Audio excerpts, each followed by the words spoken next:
Ayyee kabajamtoota daawwattoota yuutuubii Ibro Wardaadhaan hundi keessanuu guyyaa har'aa ayyaana sababeeffachuun ayyaana cuuphaa sababeeffachuudhaan asfaaltii irratti baanee namoota tokko intarvii gochaa jirra. Warri mana keessa keessanii sagantaa keenya daawwachaa jirtan baga geessan baga isiniin ga'e hordoftoota amantii ortodoksii hundi keessanuu baga geessan isiniin jechuu barbaanna. Ayyaanni kun kan jaalalaa kan milkii kan badhaadhinaa fi kan nageenya akka isiniin ta'u hunda keessaniif nu hawwina. YouTube Ibro subscribe gochuun share like comment gochuudhaan maatii keenya ta'uu inni raafatina.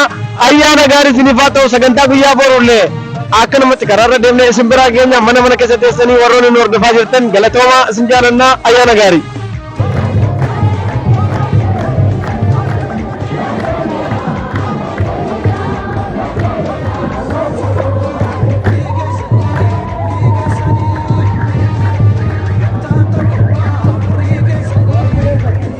Bazen.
Eenyu gaafata?